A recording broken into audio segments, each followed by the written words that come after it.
I'm getting more emotional than I thought. That's okay.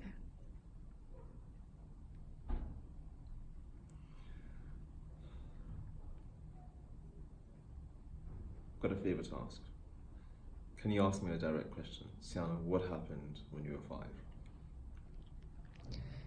Syano, what happened when you were 5? Are you recording? Yes.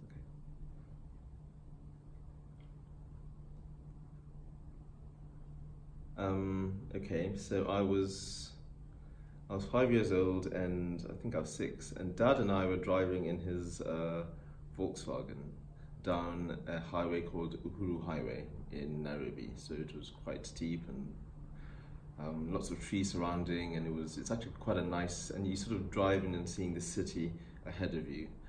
It's quite nice. Anyway, Dad decides to do this very, very crazy thing. On the highway, where there's no partition between the two sides of traffic, he decides to do a U-turn. Now, just to explain a little bit, Kenyan driving is crazy. That's not abnormal. In fact, that sort of stuff can be quite, well, at least it is then. Things keep improving every time I go back to visit. But anyway, so he decides to do this U-turn. And in doing that, he causes 2 matatus to collide. Now, matatu is a common mode of transport in Kenya. It's basically minivans. They're run by drivers, and they're touts. They're usually from the roughest parts of town, and they usually stuff the vans until got limbs sticking out, etc. At least it was back in those days. Anyway, he causes these 2 matatus to collide. Fortunately, no one is hurt. Dad decides to do the noble thing, which I thought was quite silly given he had his 5-year-old with him. He decides to stop the car and get out and basically do what a decent man should do. Matatu drivers and their touts, I mean, these guys are involved in mob justice. They do kill people. They're very, very, very rough. The first thing he should have done was drive straight to the police station to say, "Hey, I caused this accident," etc., etc. But don't go straight to them. They will harm you. But Dad did that, and his last words were, "Syano, to stay in the car." So I get into the back seat, and people are rushing to the scene. And my last sight of Dad is him being basically thrown around by these very rough people who are now holding clubs and very big boulders, and it's too terrifying. And I just, the seat behind the front seat, I just sort of lie down like this, and I feel, not only here, I feel crowds of people rushing to the scene. I even at that age, I know what happens there. They usually, this is how justice was done, and it felt like ages. I can't look up because I'm terrified of what I'm going to see. And eventually, it felt like hours. It might have been, I don't know. Next thing I know is that someone opened the door to the driver's seat, and it was a lady, and she said, "Syano." And I'm like, I recognize that voice. It was Dad's secretary. And she was, I think her name was Rosemary. And I got out of the car, completely determined not to look back.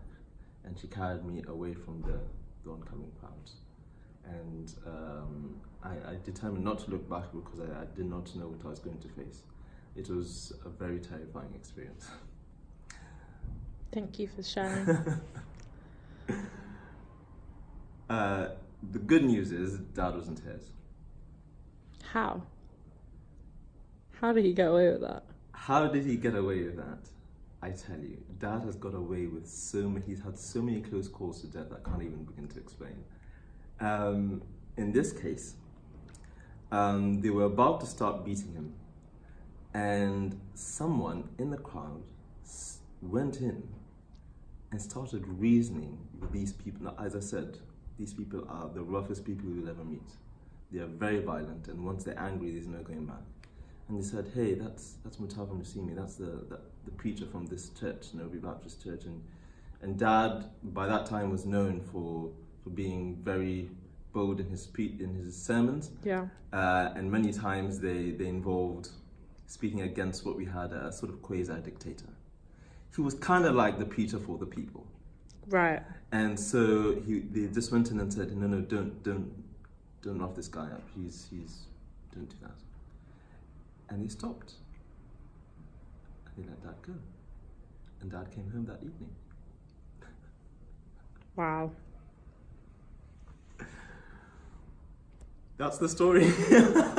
So what brings that up? Why do you want to share that at this moment in time? What's happened? Firstly, because I haven't shared it with enough people. Yeah. Dad and I talked about it when I was home for Christmas, and we sort of laughed it off, amongst other things where he had close calls to death. What triggered it this time was the People's Vote March in London last weekend. When we started ThinkSit, it was clear to us what the problem was. The problem was not that we are leaving, people voted to leave, or that Remain people didn't get their voice heard, etc. The problem was society was divided and we were polarized. Narratives were created to make sure that we were pushed towards a side and there was no treating someone as a fellow citizen and working things out. Okay. And that's exactly how it has remained, and it has gotten worse. The People's March is just another instance of that happening. Now, I am a Remainer, okay, so I'm not speaking to people with whom I disagree, okay. I am speaking to people who I do agree, because what I saw in that march was exactly what I saw in February, March and April leading up to the Brexit vote in June, saying something is going to happen that we are not prepared for, which is rather than being liberals who debate issues, we have started shouting people down. We have become aggressive. This is not the liberalism I know. The liberalism I know is open. We debate. We treat everyone as equal, no matter what they think. We should have gone to them and said, hey, what are your grievances? Maybe we don't think this is the right way, but we understand you treated people as fellow citizens. So the aggression in that march, even though it was a peaceful demonstration, it frightened me because it has shown a body of opinion, a very large body of opinion, the 48%, that are completely determined not to reach out to people who think differently. And not just them, also leavers are the same.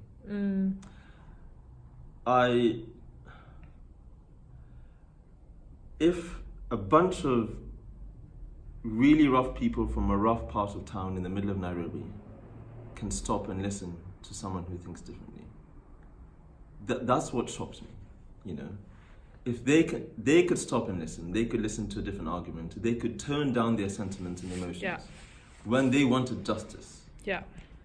We are not debating anything that's morally significant. It's morally neutral whether we leave, it's morally neutral whether we remain, okay? Yeah.